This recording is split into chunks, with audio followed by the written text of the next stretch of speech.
ومحبوبه مخبرا وآمرا. أعوذ بالله من الشيطان الرجيم. إن الله وملائكته يصلون على النبي يا أيها الذين آمنوا صلوا عليه وسلموا تسليما. صلى الله على سيدنا محمد وآله وأصحابه وبارك وسلم. بلغ العلا بكماله كشف الدجى بجماله حسنت جميع خصاله. صلوا عليه وآله. اللهم صل على محمد وعلى آل محمد كما صليت على إبراهيم وعلى آل إبراهيم إنك حميد مجيد. اللهم بارك على محمد وعلى آل محمد كما باركت على إبراهيم وعلى آل إبراهيم إنك حميد مجيد.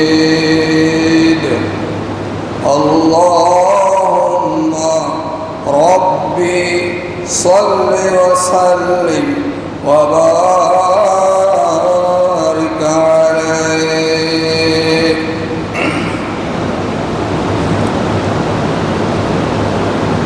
माह सफर शरीफेर तृतीय जुमा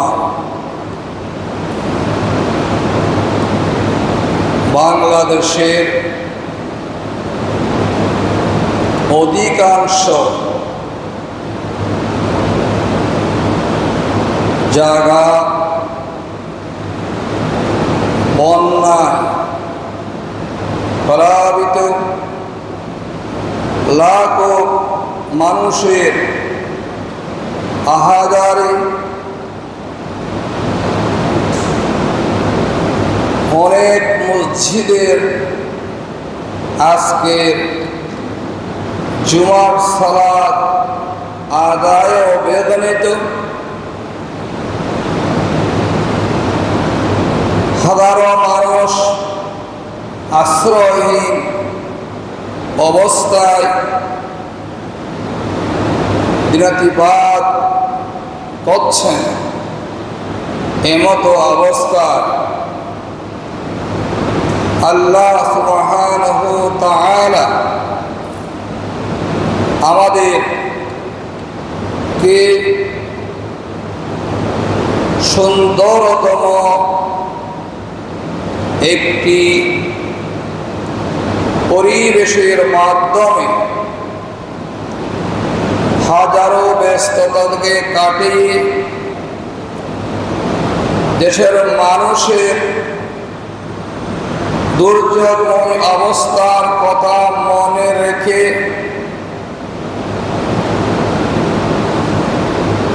তার ডাকে আহ্বানে সাড়া দিয়ে সালাতুল জুমা আদায় করার পরিবেশ যিনি তৈরি করে দিলেন আর আমাদেরকে আসার জন্য সুব্যবস্থা করে দিলেন, আমরা সকলেই সেই মহান রবের মনিবের আলিশান দরবারে শুকরিয়ার মস্তক অবনত করে আমরা সকলেই পড়ছি আলহামদুলিল্লাহ। তিনি ব্যতীত আমাদের কোনো ইলাহা নেই, মাবুদ নাই, উপাস্য নাই। আমাদেরকে বাঁচাবার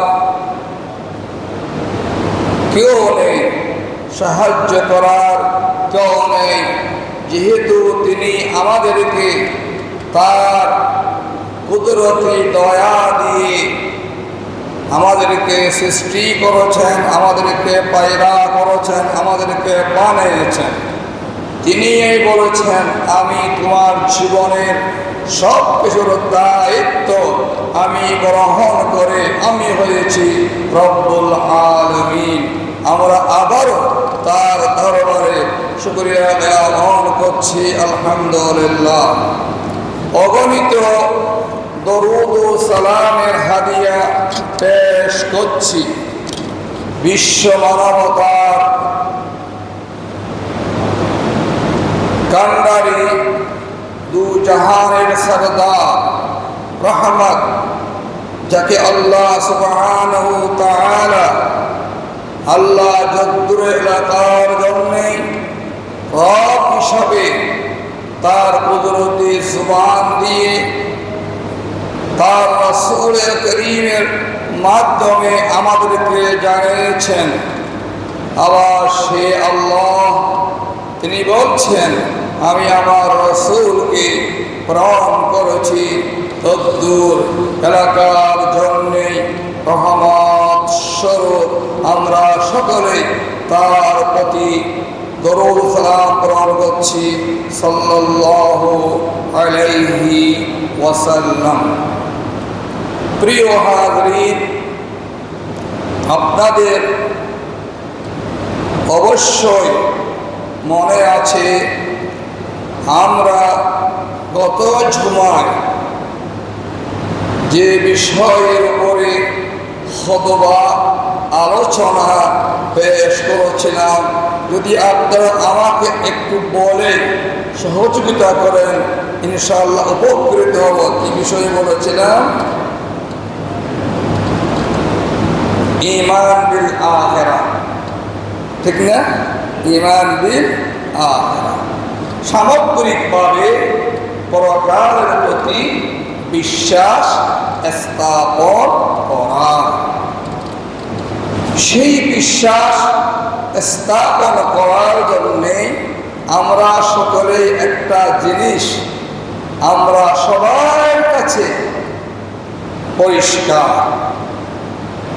আমরা বলি এই মানুষটি মৃত্যুবরণ করেছে, তাকে কি করতে হবে? দাফন করতে হবে। সে পরপারে যাত্রী হয়েছে, ঠিক কিনা বলুন? ঠিক কিনা? আচ্ছা, তাহলে সেই পরপারে জগতে আমাকে আপনাকে চলে যেতে হবে। আমি কখনো এই কথাকে মনে প্রাণে কতটুকু লালন করেছি, বিশ্বাস করেছি, তদ অনুযায়ী আমার কর্মময় জীবন আমি গ্রহণ করেছি। সেটা আমি ছাড়া পৃথিবীর দ্বিতীয়ত আর কারো জানার কোনো প্রকারের প্রয়োজন নেই, আশা তা বোঝার কোনো সুযোগ নেই। দেখুন, আমি ইহকাল ত্যাগ করে পরপারে চলে যাব। যদি আমার হৃদয়ে এই কথাটুকু স্থাপিত হয়ে থাকে, তাহলে আমার গোটা জীবনটা হবে এমন সুন্দর, যে সুন্দরটি পৃথিবীবাসীও দেখবে। আর আল্লাহ সুবহানাহু তাআলার বান্দা হিসাবে আমি যখন এই হলক ত্যাগ করব, আমার মৃত্যুতে শুধু গোটা পৃথিবীর মানুষ, আপমার জনতা, জাতি, ধর্ম, বর্ণ, দেশ, গোত্র গুলি দিয়ে গোটা বিশ্ব মানচিত্রে যদ্দূর আমি স্থান করে নিতে পেরেছি, তদ্দূর এলাকার মানুষগুলি আমার কর্মময় জীবন নিয়ে দুটি কথাই বলে থাকেন। একটি কথা হচ্ছে, সে মরেছে খুব ভালো হয়েছে, তার মতো ব্যক্তি এলাকায় থাকার উচিত ছিল না। এটা হচ্ছে আমার জন্য পরকালীন জগতের অতীব দুঃখের সূচনা শুরু হয়ে গেল। আর যদি আমার মৃত্যুর পরে পৃথিবীর মানুষগুলি বলে এই মানুষটির কথা, এই মানুষটির চারিত্রিক গুণাবলী, এই মানুষটির লেনদেন, এই মানুষটির আচার ব্যবহার, এই মানুষটির সামাজিক জীবন, পারিবারিক জীবন, ব্যক্তি জীবন সবগুলো ছিল অত্যন্ত সুদৃঢ় আল্লাহর সন্তুষ্টির মোতাবিক, তাহলে আমার জীবন হবে এহকাল থেকে যাওয়ার পরে পরকালীন জগতে কল্যাণকর। এজন্যই আল্লাহ সুবহানাহু তাআলা তার কুরআনুল কারীমে প্রথম পারায় আমাদেরকে জানিয়ে দিয়েছেন, ও আমার বান্দারা, মান আমানা বিল্লাহ ওয়াল ইয়াউমিল আখির, যে বা যাহারা ঈমান এনেছে আমি আল্লাহর উপরে, মান আমানা বিল্লাহ, আমার ইজ্জতের মালিক, আমার সম্মানের মালিক, আমার উৎকর্ষতার মালিক, আমার তিরস্কারের মালিক একমাত্র আমার আল্লাহ। মান আমানা বিল্লাহ, যত কিছুই হোক আমার আল্লাহ আমার জন্যে যথেষ্ট। পদে পদে আমরা নবী মুহাম্মদুর রাসূলুল্লাহ সাল্লাল্লাহু আলাইহি ওয়াসাল্লামের জীবনার্থ অনুশীলন করি, আমরা পদে পদে পাই। পদে পদে সাহাবায়ে কেরামের জীবনীতে, আউলিয়া কেরামের জীবনীতে পদে পদে আমরা তা চিত্র খুঁজে পাই, কিন্তু আমরা মুখে যা বলি তা কাজ হয়তো করছি না, বিদায় আমার এই দুর্দশা দুর্ভোগ। সে আল্লাহর উপরে বিশ্বাস স্থাপন করেছে, পরকালীন জগতের উপরে সে ব্যক্তি কখনো পরকালীন জগৎ যখন তার আসল জগৎ, আসল জীবন, এদের জুমায় বলেছিলাম, আমরা মনে করেছি মৃত্যু শেষ, মৃত্যু শেষ নয়, মৃত্যু থেকে আমার জীবনের শুরু সূচনা হয়েছে, যার কখনো রাত হওয়ার সুযোগ নেই। বলুন সুবহানাল্লাহ। তাহলে আমাকে কি করতে হবে? অনন্তকাল আমি যেখানে থাকবো, আল্লাহ রাব্বুল আলামিন তার বান্দাদেরকে ডাক দিয়ে বললেন, ওয়া আমিলা সালিহা, আমলে সালেহ করো। আমলে সালেহ কি? আমলে সালেহ হচ্ছে একজন ইমানদার, একজন মুসলমান, একজন নবীওয়ালা উম্মত, সে কখনো আল্লাহ হুকুম, আল্লাহর রাসূল সাল্লাল্লাহু আলাইহি ওয়াসাল্লামার তরিকা ব্যতীত, সুন্নাহ ব্যতীত, শিক্ষা ব্যতীত, হুকুম ব্যতীত, নির্দেশ ব্যতীত তার জীবনের কোনো কাজ হতে পারবে না। তার মাথার চুল থেকে পায়ের নখ পর্যন্ত সমাজের সর্বস্তরের অবস্থান হবে আল্লাহর হুকুম, নবী মুহাম্মদুর রাসূলুল্লাহ সাল্লাল্লাহু আলাইহি ওয়াসাল্লামের তরিকা মোতাবিক, শিক্ষা মোতাবিক, এর বাহিরে তার কোনো জীবন হতে পারবে না। ফালাহুম আজরুন গায়রু মামনুন। যদি বান্দা তোমার হয় এই জীবন, সেই জীবন বলা যত সহজ, কিন্তু আমল তত সহজ নয়। নবীর তরিকা মতো চলবো বলা যত সহজ, চলাটা তত সহজ নয়। কাটাকীর্ণ পথ অতিক্রম করতে হবে। সেই পথ হবে সাহাবায়ে কেরামের পথ। সাহাবায়ে কেরামের জীবনী আমার জীবনে থাকতে হবে। নবী মুহাম্মদুর রাসূলুল্লাহর জীবনী আমার জীবনে থাকতে হবে। ফালাহুম আজরুন গায়রু মামনুন। আল্লাহ সুবহানাহু ওয়া তাআলা তোমাকে তার বদলা, তার উজর, তার মর্যাদা, তার সম্মান অবশ্যই অবশ্যই দান করবেন। বলুন সুবহানাল্লাহি ওয়া বিহামদিহি সুবহানাল্লাহিল আযীম।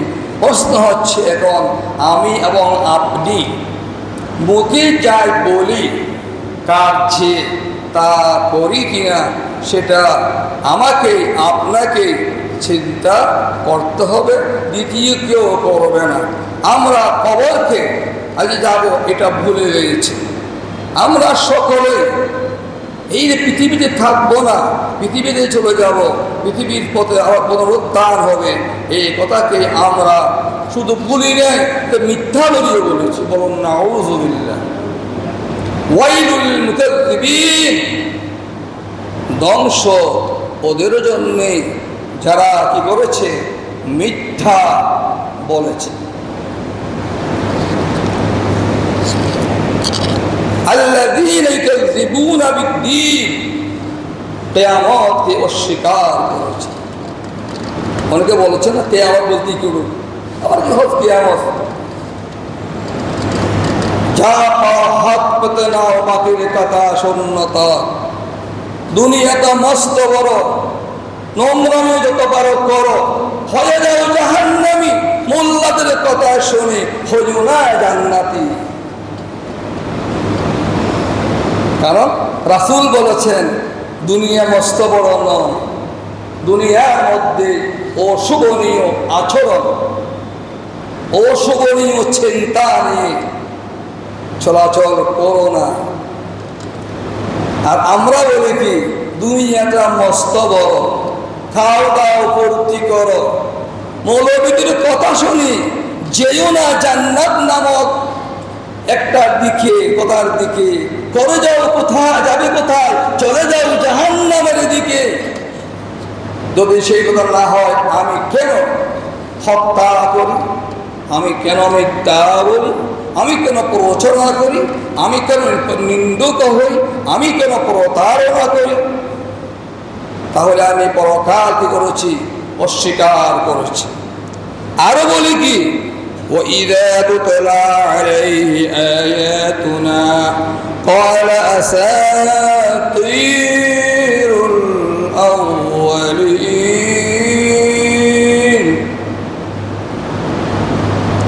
ফরহান বোধ দিয়ে গেল ইনকি হতা। এগুলো বলে আমি আমাকে তিরস্কার করছি। আমি কি একবারও চিন্তা করেছি আমি কি করছি, আমি কোথায় যাচ্ছি, আমার সৃষ্টির রহস্য কি, আমার উত্তারের রহস্য কি, আমার পতনের রহস্য কি, আমি একবারও চিন্তা করে দেখিনি। আমি সব সময় সামনে যা পেয়েছি সেটাকে আমার জন্য ধন্য মনে করেছি। আমি কখনো পরকালীন চিন্তা করি নাই, যে আমার জীবন কি ছিল সেইটাও চিন্তা করি নাই, আমার বাকি জীবনটা কিভাবে যাবে সেইটাও আমি চিন্তা করি নাই। চাই বলি কি, যে নগদ যা পাও হাত পেতে নাও, বাকির খাতায় শূন্যতা। কিন্তু রাসূলুল্লাহ বলেছেন বাকির খাতায় সব সময় রিজার্ভ রাখো। আপনার দেশে রিজার্ভ পান যদি সচ্ছল না থাকে, আপনার দেশ চলতে পারবে না। আপনি যা সম্মানে পেয়েছেন সব সম্মানে যদি একদিনেই বিয়ে করে ফেলেন,